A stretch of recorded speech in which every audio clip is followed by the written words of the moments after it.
Hello, hello. Welcome back to another Other Ink Thursday. This week I am joined by Craig Campbell of Nerdburger Games, award win maker of any nominated games, maker of just so many games, in so many genres and styles. Podcaster. Craig, welcome. Thank you, Matt. Happy to be here. Yeah, it's always a pleasure to talk with you, and I feel like it's been a minute because we see each other at cons, but we have different booths. And so then we're on different areas of the hall, and then I don't see you. And then last year, literally a year ago, we went and we were in a booth together. We shared a booth together, but that was a year ago. So it's like, Yeah, when is the last time that I just chatted with you? And it's been a minute is I think the answer. dinner So at Gen Con. Well, I mean, at dinner of Gen Con last year, you I we, don't we all a bunch of us went to dinner did we? I don't know at that the I went to Crown that Plaza. last Were you year. at that? I know. Okay, maybe you didn't make that. Brandon I made it, but think it was anyway. 2 years ago that we had when we were on 2 years ago in the deep time when we Maybe. were both on leadership. We went to like a IGD and leadership dinner. And I think that was the last time that we went to dinner. I think Yeah, anyway, the point is it's been a minute to just chat with you yeah. by any measure. So I'm happy to have you here to just chat with you. And I was telling you before we started, I think this is like an opportunity to talk about like you've got a company and I've got a company and like We we're could talk both about sort our of companies. making similar decisions about like business. And I think I'm interested in having that conversation because I don't want to I don't want to have I you wear lots of hats, right? So there's like the hat of like, ooh, I'm a fan of games, and I want to talk. You could talk about being a fan of playing games, and then there's like I've made some games. So then there's like, ooh, there's the designer hat, and we could talk about like the relative merits of dice pool versus card deck or whatever. And but then there's also like another hat you wear as like Nerdburger Games, and I wear as one half of Wet Ink Games. It's like we got to like turn a profit on these things. We're not just like pure design. This is like we're in this to like sustain itself and hopefully us at some level. Hmm. So uh, all those topics are all those levels of the industry are interesting, right? But it is the business one that I think we can have a lot to talk to each other about. Uh, so it I haven't that wasn't a question, so that's my setup. Sure, that's fine. What is your like are things good? Is the industry good? Are we doing the right thing staying in this business? I answered to a Facebook friend wrote a while back, like, like share with me something that you're really proud of. Mm. And one of the thing that I wrote was I started a small business 8 years ago and it's been in the black every year. I mean, Um, that's a measure of success Now, for in sure. some cases, barely in the black. There have been years where it's like, okay, I just like, basically broke even this year, even despite the fact that I did a fair amount of work. But Hmm. if Nerdburger Games can put out games and attend conventions, and that means attend conventions, and I can cover my expenses for the producing the games and be able to cover, a chunk of the expense of going to a convention, and the added expense that comes with of like having a booth and everything. There's attending a convention, like you got to Right. travel there, have a place to stay, food to eat, you're going to spend some money at the convention. But then if you're a publisher, you're also like, do you have a booth? Are you running games? Do you have to organize other people to run games? There's a time and effort and money commitment that is additional. Yeah. And if I can kind of keep all of that afloat. And I find myself with the big conventions like Gen Con and PAX Unplugged, I'd look at it in terms of I would attend these conventions anyway. Mm. So I don't consider my airfare and my hotel or Airbnb or whatever to be part of my company expense. That's what I would spend if I went to the convention. Right. But then the booth and then like other stuff like, and there's just stuff that you don't think about. Like I pay for the booth at Gen Con, but then I also have a team of people that we all stay at an Airbnb, and I have told them as part of what they get for helping me is I will be going into the convention at this time every day, and I'll coordinate with Right. you about when I'm coming back, and we can ride share back and forth, and I will pay for that every single time. Whoever we can stuff in the car with me, Right. so they don't have to pay for it.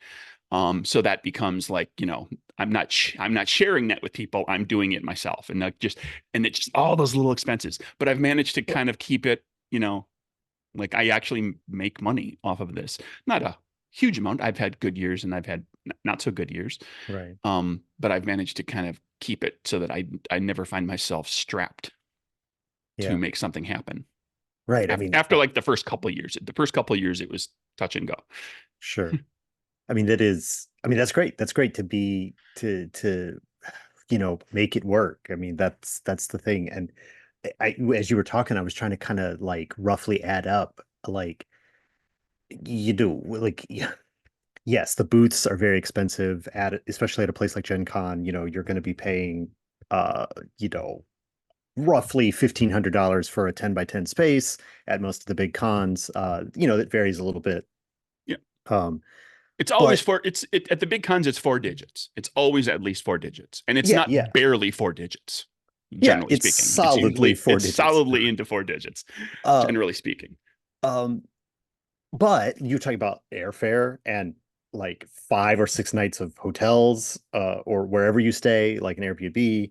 You're talking about all your food. Like on one level, like having a booth isn't that much more than going at all. Like I think. I mean, it's certainly like it seems that way. That like if you're thinking about it, like it is a huge expense, a huge single number. You write one big lump sum and give it to some one place instead of like you're talking about all the little things that add up. But like all the little things that add up, it's that's still a lot of money, to yeah. even go at all. And So having a and booth is not that much more. the booth is just the beginning. Like you have to, if you've got books printed already, got Hmm. product printed already, then that came out of a Kickstarter or some other way of funding and everything, that's fine. But if you need to print a bunch of stuff because it's print on demand stuff, like, well, now that's expense that you're like every year at the beginning of the year, I do a whole bunch of print on demand. I Yeah. try to project what I think I'm going to sell through my conventions and the Indie Game Developer Network booth conventions and stuff, and stock up on all that stuff. And then, okay, well, now I'm going to buy a standing banner, and now I'm going to get a table runner, and now I'm going to Yeah. get a big, 6 foot, 7 foot wide backdrop with 3 different games on it. And some of Right. these things become things that you can use year after year after year, but there's Right. Those always are, some of that stuff every year. Like you're always yeah, kind of that's true. cycling in new That's stuff, true. getting rid of, there's stuff that gets beat up or it doesn't reflect your current games. So you're always spending money on that. And so yeah, there's a lot.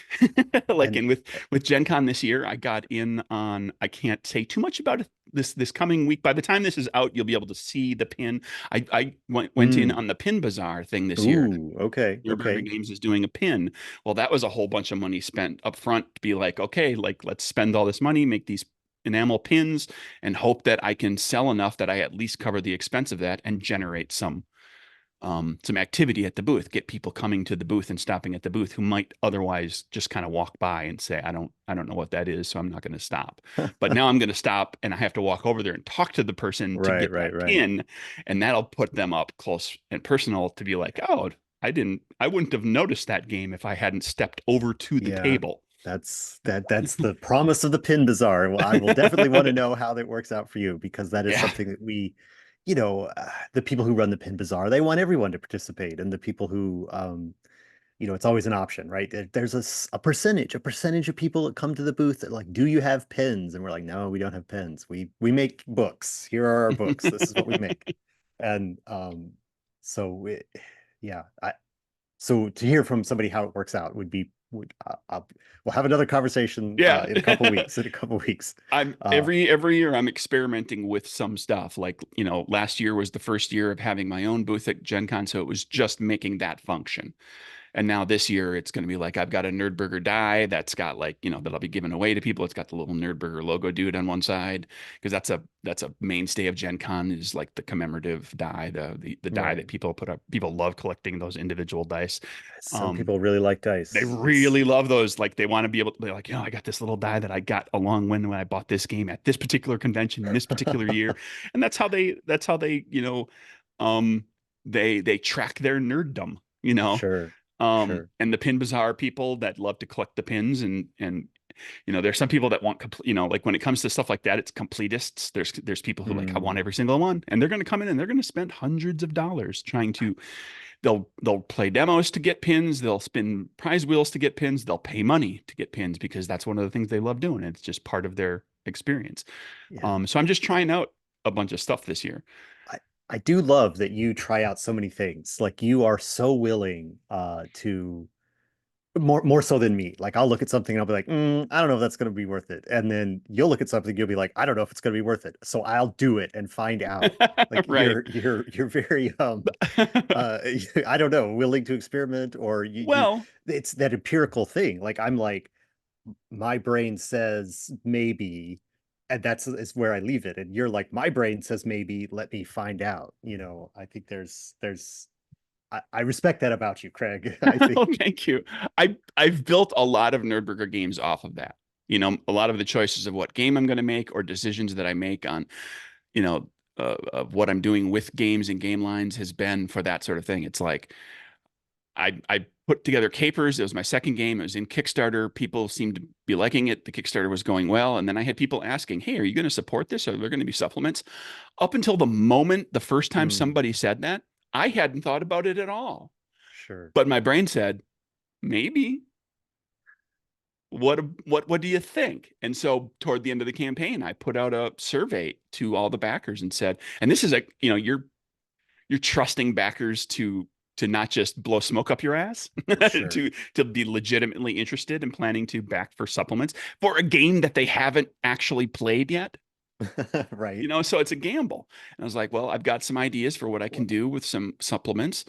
I'll put a survey out there, see what they say. If I seem like I got a little bit of interest, I'll try one and I'll see how that does. yeah. And that one and the first one did well enough to make me say, oh, okay, I can do a second one. And the second one did well enough to make me say, third one. And the third one did well enough for me to say, that's it.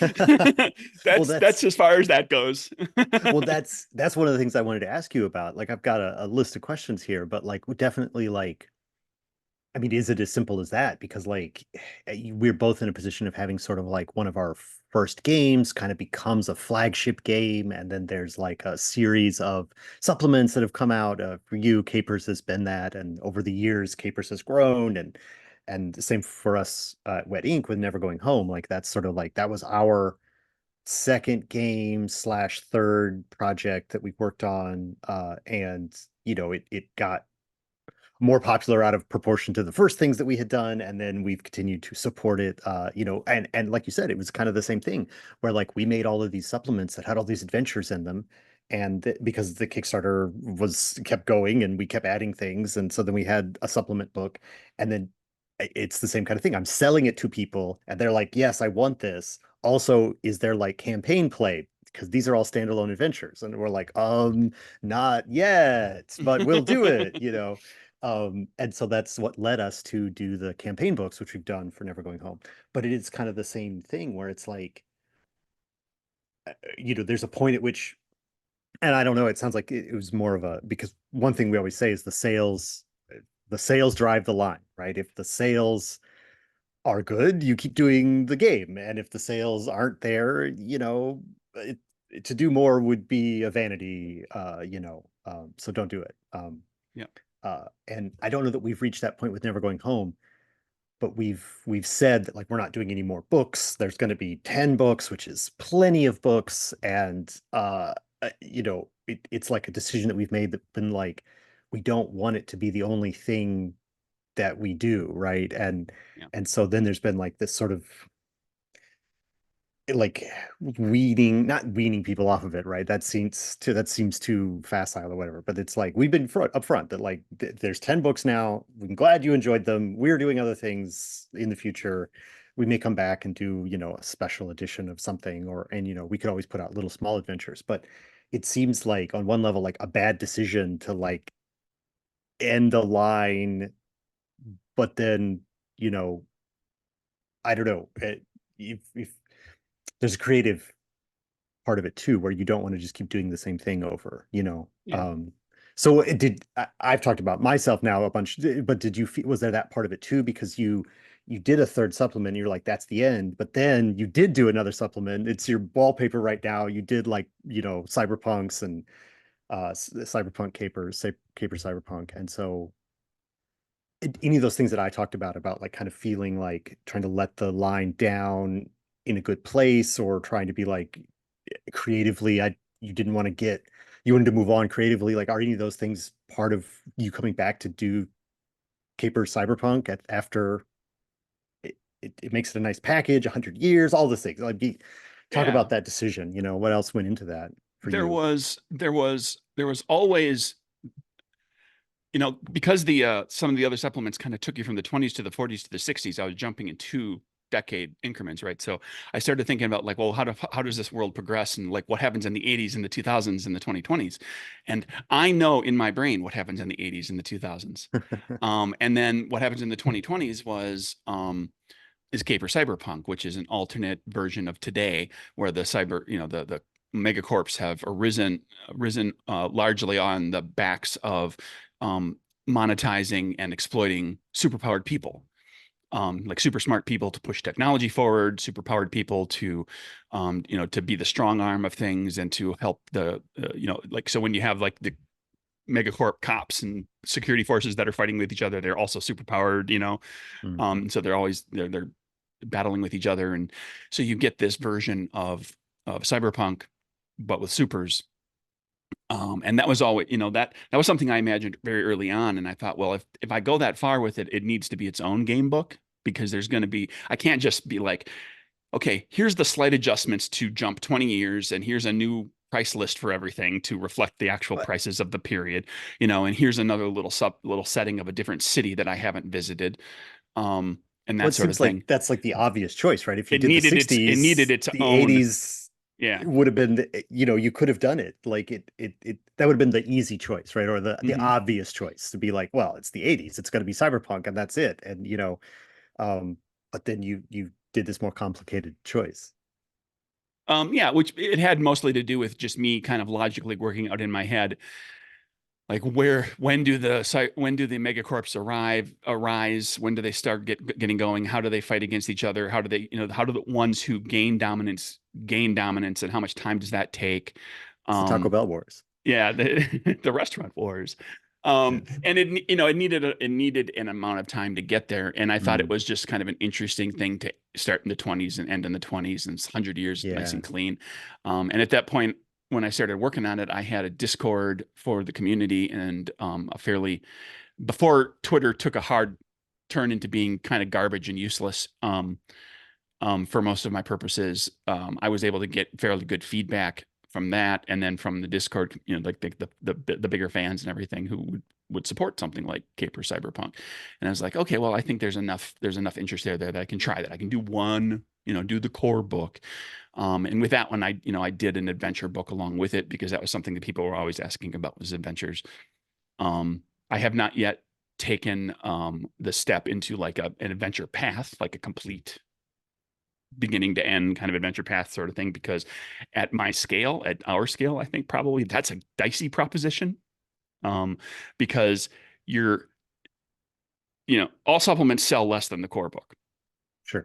Um, and they sell less in degrees. So like, if you had a very robust game line of all sorts of things, you'd have a core book that, a whole bunch of people buy, and then a bunch of players buy the player book, but only the GMs buy the GM book. Hmm. And then amongst the GMs, some of them want adventures, but some of them want to just home spin it all themselves. And for of those people who like adventures, not necessarily all of them want to do an adventure path. They might Yeah. just want Right. a handful of adventures and then homespin some of the rest of the stuff. So, how many people are actually going to want to buy an adventure path? That Yeah. becomes the question. And that's a really big question. And I have not yet taken it upon myself. I've toyed with the idea for a few different games about doing something like that, but it's a bigger risk. Now, the Hey, the beauty that I have, the situation that I'm in, is and I recognize that I am privileged in my day job, that I have a mm, solid day job that pays my bills, very well. I'm by no means wealthy, but I do fine. I'm not in any sort of dire financial straits. So if I have a bad year with the game stuff, or if I put out a Kickstarter that barely scrapes by and I actually kind of lose a little money because I have to put some of my own money in it to make it happen or any of that sort of thing, it's not the end of the world. I could absorb that. Yeah. But at the same time, I don't want to absorb Sure. that sort of thing. Um, Not because I don't feel I mean, I can do it once. I wouldn't be okay with doing it once, but if I felt like, well, oh, I can do this, kind of whenever, then I start to open myself up to taking risks that are maybe not the best. And now now suddenly, like 3 years later, I've absorbed that 4 times. Right. I mean, that goes back to what you were originally saying And is like that's too much. your goals are to basically have the hobby pay for itself, Hmm. and if you're putting in if you're paying for the to print your game, print a product, that didn't have fans that wanted it, then it's not supporting itself anymore. I also wanted to say, like, we with our campaign books that we did for Never Going Home, we kind of cheated a little bit where like we say every book is for everyone, right? Because every book has adventures in it if you want adventures. There's just peppered through. Every book has some adventures in it. And then but every book also has like new rules for players, new character options if you want to do new spells or Yep. that kind of stuff. So and our the campaign books have also specific sort of for the narrator rules where it's like, okay, so the Russia book has cold rules if you want to add in cold wherever you want and like you want to induce terror from freezing that book, that stuff is appropriate to the Russia book and so it's in the Russia book and then you could take it out and put it in other books. It's this idea that all the books are modular and take them apart and reuse them. um but yeah, like what does yeah, you're right, like still more people buy the first player, the book that is the character creation book, that's the book that everybody has to have. That's the Yeah. core book. Way more people buy that book than any of the others. Yes. Far and away. For Yeah, me, it is an order of magnitude. yeah. I, it's we have It's a we. thousands versus hundreds. I think pleasantly it's less mismatched for us than that, but it's partly because we do an aggressive like bundling thing where Yeah. you know one book is such a price and two books is double that, but three books is not triple it, and so people are like, well, sure, I'll get three books. But Yeah. And your core book is smaller than mine, which goes a long that's way toward true. making That's that true. We happen. So you have can bundle three $20 books together for a $5 discount and it's pretty decent. Whereas if I want to do a $55 thing, it's going to be a bigger hardcover plus one Yeah, supplement. It's that's not, true. they're That's not, true. and even if they're getting the same amount of page count, or roughly speaking, the same amount of page count, it still feels like they're Well, buying, like when I'm buying a hardcover and it's a thicker yeah, book and I'm putting you more are. money I mean, toward that. So, and that was my choice of like, the product I was going to make. So and both of your I both of didn't, your I didn't, hardcovers are gorgeous. The Capers and the Capers Cyberpunk. Like, thank you. is it? I'm just gonna interrupt just slightly. Like, you should finish your thought. You should finish your thought first. Like, Well, whatever you're that saying. I basically summarized it. It's like Yeah, it comes down to all of these choices of like what you're going to try, what you're not going to try, what you feel you can absorb, whether you want to push it too many times. And then there's just some stuff that I've not pulled the trigger on because I just don't feel comfortable doing it yet, yeah, like an adventure path. yeah, Even though whenever I have people ask me about it, I'm like, oh, look, see, there's people that want yeah, it. And then yeah. I have to remind myself, that's two people Mm-hmm. that mentioned this. That's Like like I was saying with the that's not, pins. that's Like, not, that's not 350 that I want, right. to see on a back in a Kickstarter. So, I want to ask you about you talked about Caper Cyberpunk is also a core book, right? Is it so Hmm. you could buy that could be your first book and you could have Yeah. that book and then you could buy like the 60s Super Spy stuff to add to it and it would be, the Venn diagram would work out that like I've got the Cyberpunk, Caper Cyberpunk is as good of a core book as the original Capers hardcover, right? They bookend, but they're also fully independent, right? Yeah. They function completely on their own. You could buy one or the other and play that game. They both have all the character creation rules. They both have all the rules. They both have a whole bunch of powers. They both have setting and Cool, GM cool. advice and tools and stuff. That's a great way to Which is design it. which is to say there's some repetition in there. Like the rule set Sure. is the rule set kind of for both games. I haven't changed the rule set. Um, But that, I mean, it's a neat idea. I love that as a thing where it's like, you know, that modular deal that I was just talking about for Never Going Home, where it's like, well, you got to get the core book and then you can get this adventure or this monster, extra monsters or whatever, you could modularize it. But like to modularize, well, a choice of two core books or, the same thing. It's a good, seems like it's a good sales pitch for individualizing your sale to each person. I don't know if it. yeah, I think the two core games are different enough from each other that I could very well, very easily see there's people who like the Roaring Twenties version is what they want to play. They want to play the gangsters, and then for other people, they want the cyberpunk because they like to beat down megacorps.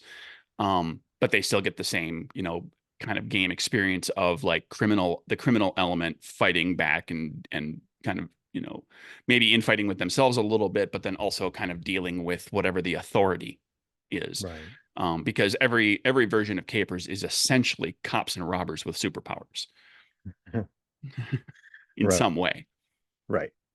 Right. And yeah, you usually, yeah, you're playing the robbers usually. I feel like that's the where the game encourages you to play, I think it's probably the more interesting play. That to say, whatever your feelings are about law enforcement, there are interesting things about playing law enforcement in capers because historically it was very the Department of Prohibition, the Bureau of Prohibition was underfunded, understaffed, and they had no idea what was about to happen when prohibition was enacted.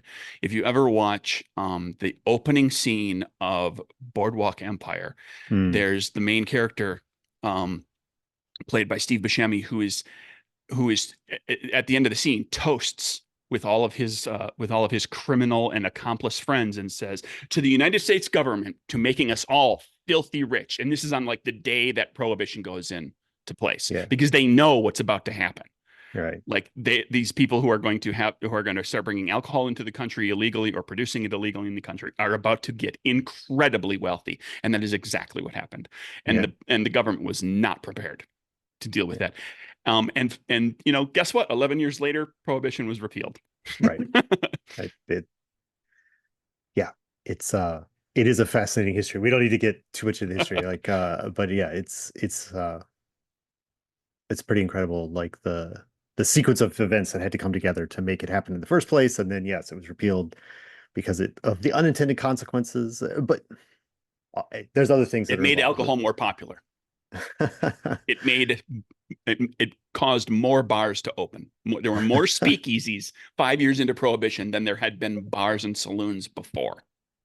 Amazing, Yep. amazing. Because Uh, people didn't want to drink at home. They wanted to go someplace. They didn't want to have the alcohol. Well, there was plenty of people who had it at home, but a lot of people were wary. They were like, I'm going to go there so that if something happens with law, right, you just walk away. it's over there and I can just maybe hustle on out of there and I don't have to endanger my family or have them take Right. my house away or whatever. But anyway, Yeah. onto modern day, like actually gaming, game design and publishing stuff. Well, I mean, this is look, I just like this. I've been talking to Tristan Zimmerman like every other month this year. This is what we talk about. It's like this is incredibly gameable. So like this is yeah, this is what I like to talk about. So um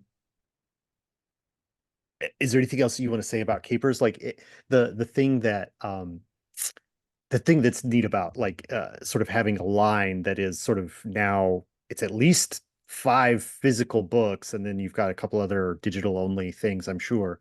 Um, you could always come back. You don't have, you could be like, I'm not doing another book, Yeah. but in 3 years, you could be like, well, I had an idea for this and it turned into this and here it comes. Well, Uh, I've actually jumped the gun on that and done that.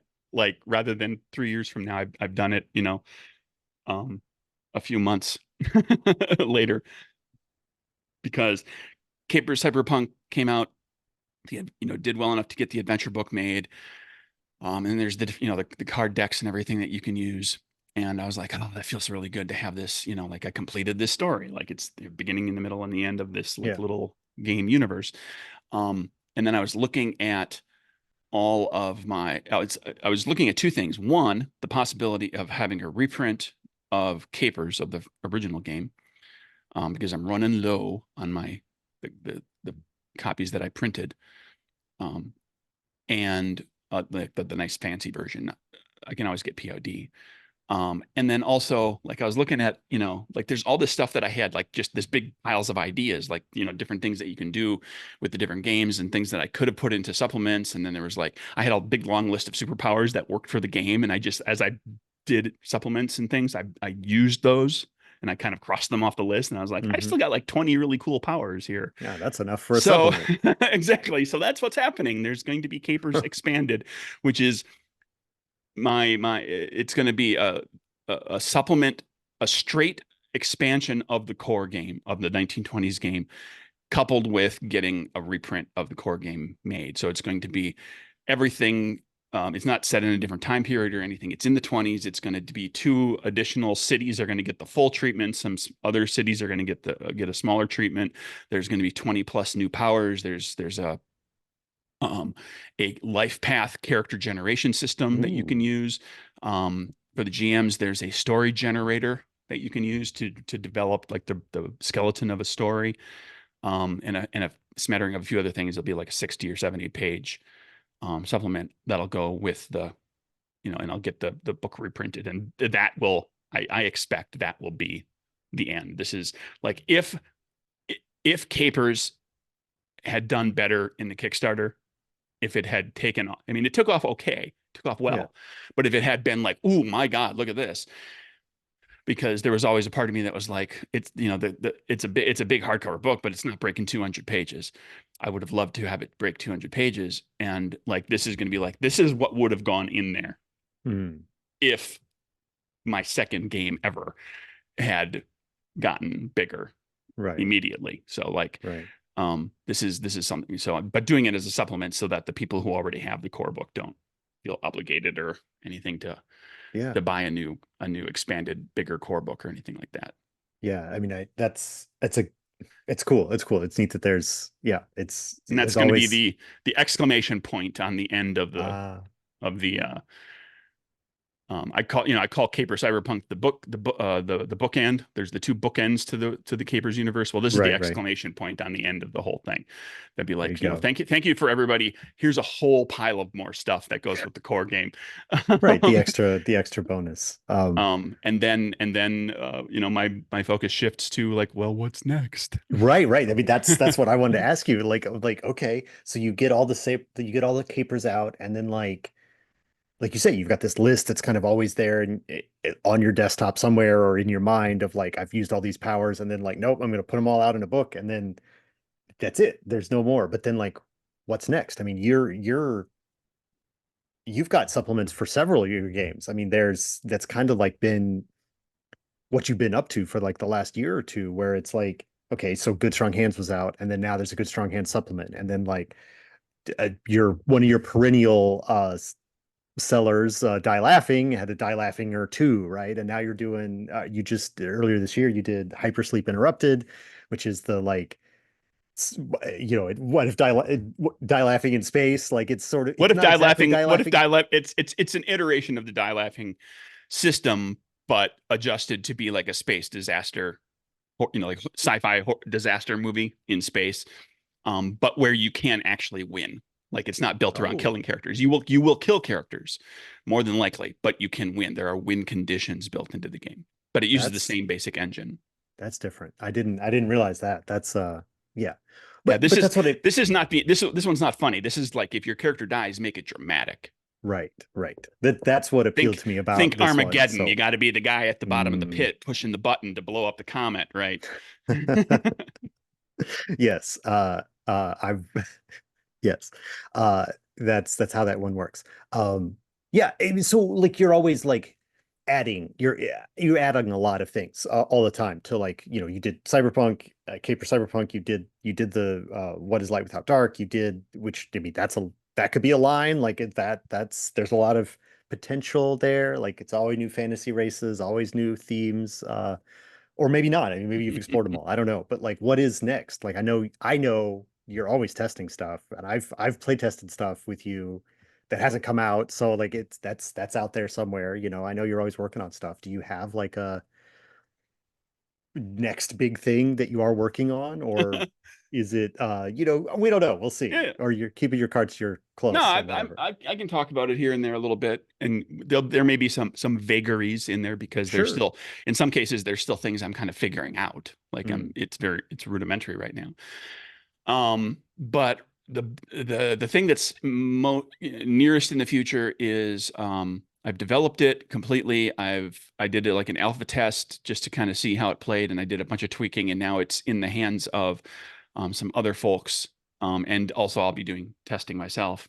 I'm going to be taking it with me, and the people that stay with me at my Airbnb at the Airbnb at Gen Con will be able to play it, which is a card-based role-playing game. It's effectively a kind of a hybrid of a role-playing game and a like combat-focused card game.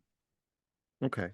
Um, so you could play it as just a battle game where you're just like your fantasy adventurers. You're all out to kill the monsters and save the day, but you have this unhealthy rivalry within your group that each of you individually wants to be named the greatest monster hunter that ever lived. So you get points for being the one to deliver the killing blow. Okay. And Okay. so each monster has trophy points associated with them. So you Yeah. want, like, if you play a campaign, if you play a Just one shot, it's just who wins the one shot. But if you play a campaign, you could be like, okay, we're going to play 5 sessions, and there's 5 stories, and each of the stories has this many monsters in it, and whoever has the most. So we're all gonna try to work together and win and defeat and save the day. But whoever has the most trophy points at the end is the greatest monster hunter ever. right. So some of the cards in there are, like, oh, these are cards that help you kill monsters and help you do cool things and help other people kill monsters. And then these are cards that screw with the other players at the table, that like allow you to go before them because you want to Right. try to Right. get Right. that killing blow in, or that allow you to steal cards from their hand, or force them to discard, Yeah. and things I, like I've that. I've definitely played multiple card games that are this exact theme. But they're only card games. So like how do you bring in the role-playing game part of it? Well, I've done something a little similar to what I've done with some of the little zine games I did, where each game session that you play is built as 3 acts, Hmm. and each act has 3 scenes in it. And you have a story card that'll be like a tarot-sized card, so that there's more space to write each of the 3 acts. And Yeah, yeah. basically, um, there's 6 for each act. There's 6 scene prompts, and they're just like a sentence that just kind of give you a basic idea of a scene. So if you're one of the stories is like a dungeon crawl, so like the scene prompts will be things like discovering a mysterious voice in a hallway, and you'll just play that out. Right. um and or like coming across like a denizen of the dungeon who knows something about the big monster at the end. So if you can parlay with them, you can learn Hmm. something. So you learn something about the card. The monster card is face down. You don't know what the monster is until you get there. So you get to flip over one of the monster cards to learn something about what you're going to be facing. And so you play 2 what are called drama scenes, and then you have a fight with a monster.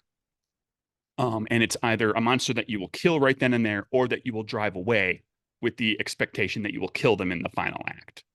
So you might fight 3 monsters, and you might fight one monster that you drive away twice. So you do 2 drama scenes in a fight, 2 drama scenes in a fight, 2 drama scenes in a fight, and that's your story. And each of the story scenes, there's 6 of them, and you determine randomly which ones you're going to have. And there's ways Yeah. to add another scene so you can stretch it Right. out. And every one of those drama scenes, the majority of the drama scenes have a trait check that you make as part of it that allows you to draw cards if you do well. Like, everybody gets to draw a card no matter what, but whoever does performs the best on the trait check gets an additional card. So that's how you fill up your hand to have a handful of cards to fight the monsters. Yeah, yeah, yeah. I mean, this all sounds promising. This is all sounding dynamic and interesting. Like it is. Um, yeah, I mean, I think this is. I don't know. It sounds great. Sounds great. Sounds like a thing to play. Well, Like, I mean, it's in a bunch of playtesters' hands. I had it to actually make decks of cards, yeah, very yeah. rudimentary, and get them printed, and have them shipped. and I found two of my playtest groups have received their cards, so the other ones should be receiving them shortly. And I have my decks. This sounds very similar to I mean, you were talking like the scenes, and you randomly choose the next scene, and there's some um, dynamicness, based on trait checks or whatever. I mean, this is very similar to the die laughing system, or that sort of Mhm. thing. Um, you've done, but applying that in this very different way is again, you're always an innovator, so like this, you're always trying stuff out. So this is like, can I design a game like this? Like, I don't know, but let me find out, is something that it sounds like you're doing again. um So now we got to see if I felt, in the alpha test, I felt like, okay, there's something here. Let's try this out. mhm. And now I got to see if like people who are coming in, I had to write the complete rule set. So I have like a little 12-page document because it needs to Yeah, ultimately be like a little rules booklet that's in the right. box with the cards. And I needed to write that very completely and very succinctly and write it like a card game set of rules. Yeah, So which like are it's not written like an RPG set of rules. So I had to kind of learn how to do that. I want to don't expound too much. Assume that if they're going to do the role playing thing, they're going to figure out how to do that. They're just going to use yeah, their experience with role playing games to do that. For those players who just want to keep it more adventure game and fighting game, they can just kind of blow through the drama scenes and just yeah. like, okay, well, you encounter this thing, you all make a check, you draw some cards, you move on. Is there like a potential for like, in the Big Sky version of this, right? Is there like, great, here's the like, you know, the Lich Dungeon set, and that's like, you buy that box, and then like next is the Fight the Yeti on the Mountain version, and then like next is the like, I don't know, swamp monster, the ancient slug god, right, is rising, and you must go to the swamps and fight him. So there's like a different set of monsters, a different set of adventures, and you could potentially take your character through several of these adventures. Is that like, is that like a vision of this for the future, or you're like, no, no, no, no, this is one box, this is one done, like, I'm not thinking about that? It is not something I'm planning on, but it is something I have thought about to the extent that, and I had a playtester in the office in the first sit down pointed out to me, and I had to, and he correctly surmised why I did a thing the way I did. He's like, this is a fantasy game, but like all of the action cards don't have like fantasy names. And I said, that's because I want that rule set to be able to, I want you to be able to take that entire deck and just slap a sci-fi side deck to Mm, it so that you've got like, here's all the action cards. They work, they work for any, like they don't have to be like fantasy terminology. Like keep it kind of contemporary. okay. Because then the characters and the monsters and the weapons are all very fantasy. But I could sell a single deck that you just put in here, and it's like, okay, now here's science fiction characters and science fiction monsters and science fiction weapons, and Hmm. the game works the same way in science fiction stories, and the game works the same way. And so you could potentially make it a whole other game where you have that action card set again, Right. or you could make it it could just be like a supplement deck that like allows you to play like science fiction. Yeah, right. Also So a good way to do it. I don't know if that's what I'm doing with it. I have to see, like, this is you're again like you're in playtesting. I test out. I mean, I got to see how this is going to go because I'm gonna, like if this thing does well, it play tests well. I finalize it up, get people, get art made, lay it out, blah blah blah, editing, get it out there, do a Kickstarter, get several hundred people to back it, buy 1,000 copies, and Uh-huh. see how they sell. Right, right. This is those are all the steps, Craig. Those are all Yeah, the steps. and Like, there's a lot of steps. if I sell 300 copies to 300 backers, and then I'm 5 years after the Kickstarter is done, and I've still got 500 decks of cards.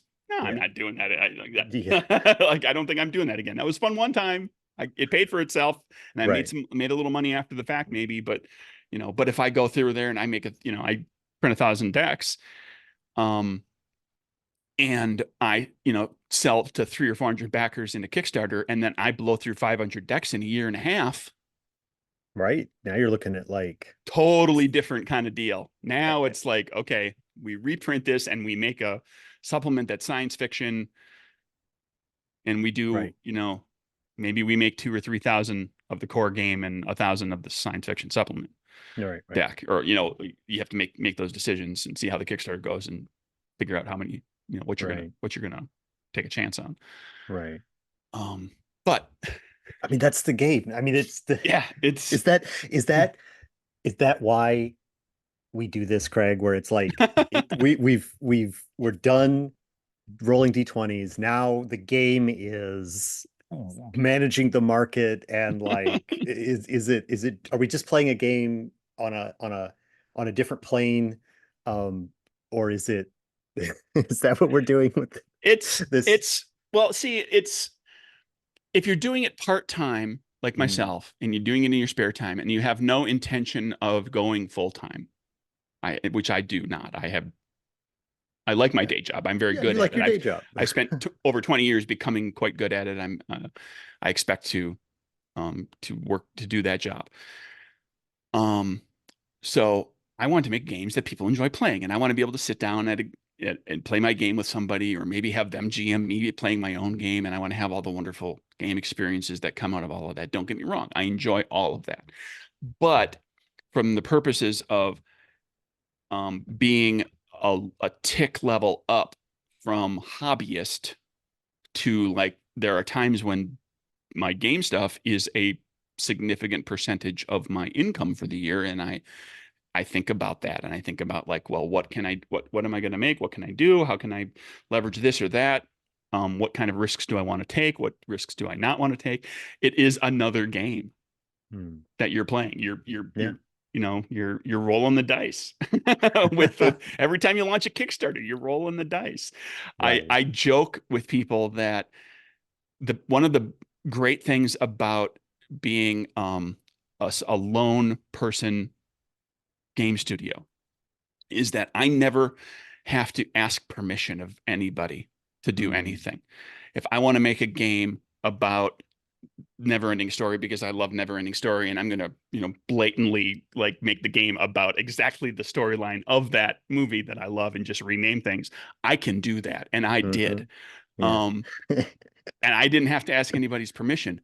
But the secret is, if you've got the disposable income, if you've got the money, if you're just a hobbyist and you're not worried about ultimately where the game goes, you can just do that. And like I said, you never have to ask anybody permission.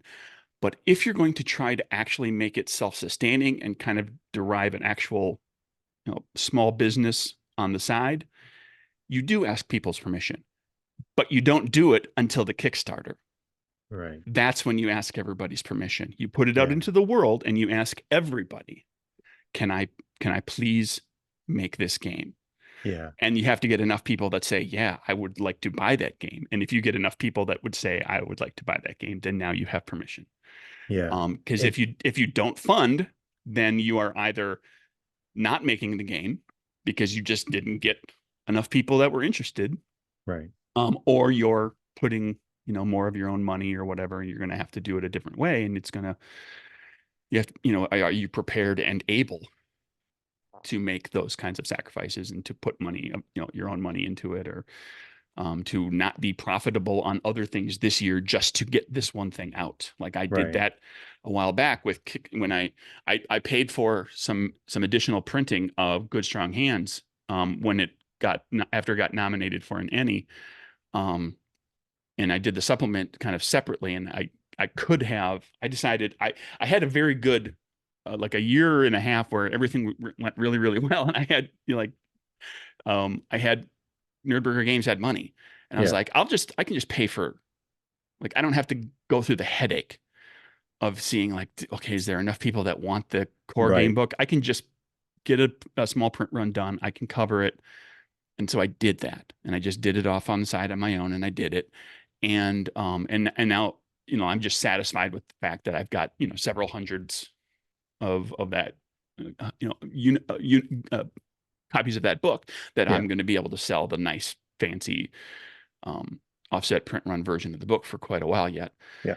Uh, Um, it so, but it with looks good. capers, I'm like, that's a bigger book. It's more expensive to print. Like, I'm Sure. not going to foot that bill. I need to like, and that's where the idea of doing the supplement to go with it. I was like, oh, I'll do a Kickstarter for a supplement. It also happens to have you know, a reprint as part Right. of it. So there'll be, Right. hopefully, there'll be people that find the game for the first time at this point. And they'll be like, oh, I'm going to get the supplement and core book, and that'll Right. be a nice little $60 package or whatever it is. And I'll have Well, like this, I'll have 250 pages of game stuff coming to me. because presumably your Kickstarter following is much bigger now than it was in 2017 or whenever you first did Capers, yeah, I don't know. Like, yeah, it's a good So idea. Uh, there may be people who already own the game who, their book's banged up. And this will be like an mhm, opportunity. Oh, I'll get on this Kickstarter and I'll get a new book. right. And I'll get the supplement because I love capers and I buy all the caper stuff. And then there'll be some people that'll just be like, I just want the supplement. And then there'll be some people that'll discover the game for the first time because that happened plenty. Like when I was doing the supplements for capers in the first place, I you know, I between all the supplements I sold, there were probably 150 backers that needed the core book Right. as part of that. They weren't there just for the supplement. Like I was getting New 150 to people 200, in on the ground 150 floor every plus time. backers coming in on the ground floor, right? Getting the core Yeah. book for the first time. I mean, And so that's, you'll see some of that when I do this supplement again, but it's just a question of how many. And yeah, there's no way to know until you do there's no way to know until you do it. it. That's the theme of, I think, maybe this conversation. Like, you Yeah. never know until you try it. So, like, that's why I try stuff. Uh, all right, Craig, I think we've been chatting for a while. I want to give you a chance. We've talked about some big sky dreams, some stuff that's coming in the future. What is actually eminently findable and happening with Nerdburger Games? Like, tell us your booth number. We talked about Gen Con, but we didn't really even talk about the booth number, website, all these supplements we talked about, the 5 capers of things that already exist. Where can people get those? Tell us all the things. Where to find Nerdburger online right now. Sure. My website is nerdburgergames.com. If you go to the store there, all of the games that I did an offset print run for are available there. So you can order that. They are the same cost, the same price as the print on demand book. If you go to Drive Through RPG, you can get PDFs and the print on demands of everything. Of course, this stuff, if you buy it at the store, on my website, you get the PDF with the game book too, for free. So that's where you can get all of that stuff. I'm at Nerdburger Craig on various social medias for what that's worth. And if you're at the website or in, like in my Twitter profile and stuff, there's links to the Discord. We've got a nice little community of people that if you want to really know what I'm working on, like, and you want to be up to speed all the time, I talk about it a lot on the Yeah. Discord.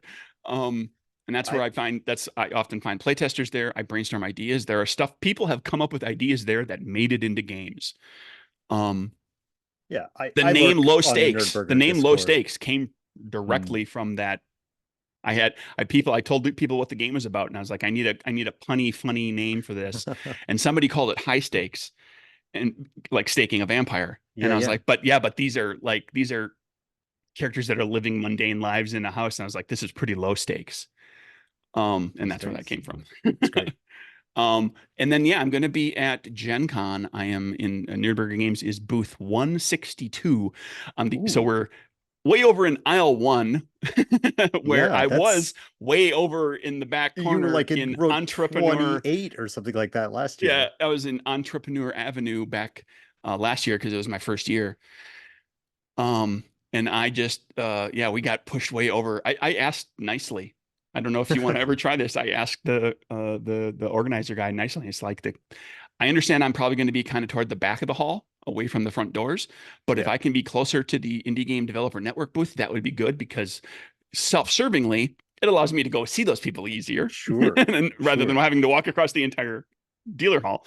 But it Yeah, also, if somebody goes to the IGDM booth and they're like, "Oh, where's Nürburgring Games?" They don't have to say, "Well, he's in such and such a booth." So if you go down there and turn yeah, left and yeah. go back up, they can just be like, "He's 162 right down this aisle," because I'm Right. in the same aisle as the Like, IGDM. lead And forward and I wave was at each other. literally blown away that I ended up in that spot. I expected I'd get like that third of the dealer hall. I'd be somewhere over in that third on Yeah, that I side. think a I lot did of not expect to be in the first aisle right up yeah. the way. I But mean, it's 162, so 162, it's you it's still were kind of way at the back toward of the the back. hall. It's Yeah, it's you are it's at the near the back of the back. hall. There's only like 3 or 4 booths that are further back than me. But anyway, um Yeah. Yeah, so there's I don't know. that. I think they're doing Gen Con a little bit different because we asked to be near Free League and Magpie and other people that we're sort of like aspiring to be like, and that we're in the same row as Magpie and Free League. So, There you you go. know, I think they're doing nice this year for Well, everybody. once you establish, I think once you establish a presence, and you build up. Oh, this is want to talk about how the sausage is made for everybody. There's Oh, priority priority points. points that you Yeah, earn we've by having a interrupted our booth year outro. after year. You earn points, and if you have events, Yeah, you earn points. And there's other ways to earn points. yeah, And it gives you it's how they make decisions about like who's going to go where. Well, they're gonna put the sponsors are going to get their ideal spot, right? And then right. people that Because are like they're lower level sponsors are going to get priority kind of positioning in the dealer hall, and then they're going to go all the way down the row, and eventually they get to somebody that's only been there for a few years but has a lot of priority points, and so you're yeah, going to get your request fulfilled. yeah, You are more likely to than somebody who has less priority points, hasn't been there as long. That's how it is. right. That's how it um is. I mean, so yeah, it's and we've got like 35 game events. gosh, so many, so Yeah, many. I went You always nuts this crush year. it. You Did always crush 20, it with I like did getting 25, volunteers. did 25 last year, went up to 35 this year, which might be too many. Might be going back to 30 or so next year. We'll see. Because I got a lot of seats still open. We'll see how they fill out with Mm, generic tickets. But yeah, I got a lot of volunteers. Team Nerdburger is 13 strong this year, including myself. that's amazing. That's amazing. Hats off to you because we don't go that hard. We're like, anybody wants to run a game, you can. We get like 5 or 6 people that want to run our games, but like we don't try very hard. But like you must try to get 13. Yeah, I work hard. That's Well, I'm by impressive. myself, so I'm not sharing the like you and Brandon can run the booth together, That's true. We and do. then you could literally have no events, and the two of you could run the booth and be perfectly fine. I've got to get people to help me at the booth so that I can pee and get Yeah. lunch occasionally. Right. Um, and Our so team I have is going to help be there. 4 this year Yeah, at the and then booth, I 4 in the go booth. after I get people to do to run games as well. And then also they become backups to be like like, hey, so and so has signed up to do a seminar and they're not going to be there for an hour.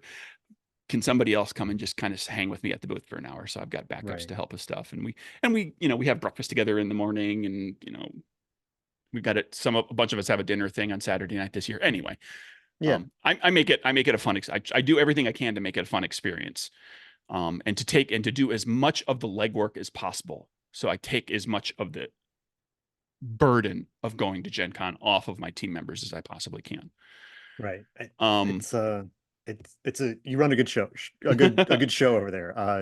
Like you said, it's great. and this year I will have we've got the Pin Bazaar pin, we've got Nerdburger game dice to give away. I got a spinny prize wheel Ooh, that will like be a chicka like chicka a chicka chicka chicka chicka. Yeah. prize wheel All right. with prizes written on there that will have, and it's mostly going to be buttons and like the pin and a die and stuff like that, so you can get stuff for free. It's not going to be like free all the time because we just don't like that can get out of hand. I've seen that, and I've heard horror stories about like you need somebody to stand there at the wheel the entire time if people can just walk by and spin anytime Hmm. and just walk up, and do it multiple times and get in line again and blah blah blah. And it also like you end up with a line that impedes people seeing other booths next to you, and it's kind of mean and rude and stuff. So it's going to be the rule is you come talk to us Uh-huh. about our games a little bit, and then you get to spin the wheel. Nice. Um, and so yeah, there's going to be a bunch of stuff that I've got a 1-page game that's going to be on that. Every so often we'll put something cool on there until somebody wins it, and then Mm. you'll have to, so hopefully people will stop back and check to So see like, hey, it's is changeable. The yeah, prizes are changeable. it's a dry erase whiteboard Ah, basically. Yeah. So nice. like Nice. I'm gonna take a I've got a few things I'm gonna do. I've got flash drives of like, here's a PDF every single one of my games That's pretty cool. on a flash drive. I'm going to take one of the few remaining limited edition copies of Good Strong Hands that I have never sold outside of the Kickstarter. And I promised 2 people during the Kickstarter I never would sell outside Yeah. of the Kickstarter. I give those away at various times. So we'll give one or two of those away. Stuff like that. Yeah. Um, and we're gonna it's like it's an 8 foot long table in a single inline booth. And Yeah. I am going to be pushing maximum density on that table this year. I've got 31 products. That's that's that's a lot of products, Craig. Yeah. We Well, have, I don't know how many we have. It's about the same number, but we've got two inlines. So we're planning on 17 feet of space. And we're also talking about maximum density, you know. So I don't know how you get 31 on an 8 foot. Very well, a carefully. lot of them, plenty of things are, decks of cards, Yeah, that's true. and there's a lot of zine and like, a rack of zines. They still take up space. They still Yeah. take up But like, space. one 18-inch wide rack, I can fit like, 10 books in there. So like a Yeah. third of my stuff is in 18 inches of table, Well, there you go. There you go. little zine books. But yeah, it's going to be tight.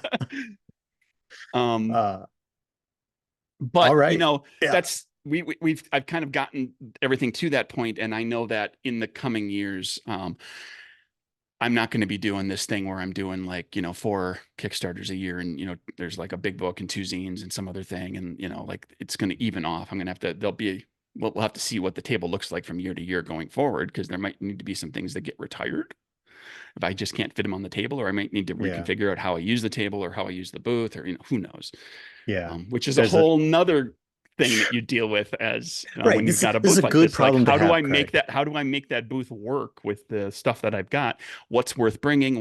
That might be the next decision. Mm, What's not worth bringing yeah, I think we in the future? There might be like, that one just doesn't sell so well, so I'm not going to take that one. there's some stuff that we have that's like, okay, we're gonna have it there, but it's not gonna be on the table. If somebody asks for it, then we can like pull it out from under the table and be like, yes, we do have that here, but it wasn't on display. So um all right, Craig, thank you so much for talking to me today. We kind of rambled over a lot of different things, but I love to chat with you and about the way you think about like how to run Nerdburger, because you're going strong, and so it's great to hear how you think about it and how you do it. So I really appreciate your insights. Hopefully somebody who's watched this can kind of see, like you say, how some of the sausage gets made. There's plenty more sausage that we could talk about, but it is it's it's only so long that we have to talk today. But again, thank you for your time today. Always a pleasure to talk to you. Uh, and and Thank you, Matt. It was good. that's Yeah, the end. I love chatting. All right. And thanks everyone to watch the video. If you have any questions, anybody who's watching the video, like if you have give us a like and put in the comments, because the algorithms love interaction. Ask questions like what industry topics would you like me to talk to somebody about? And what sausage do you want to see made? We'll talk about it. Thank you.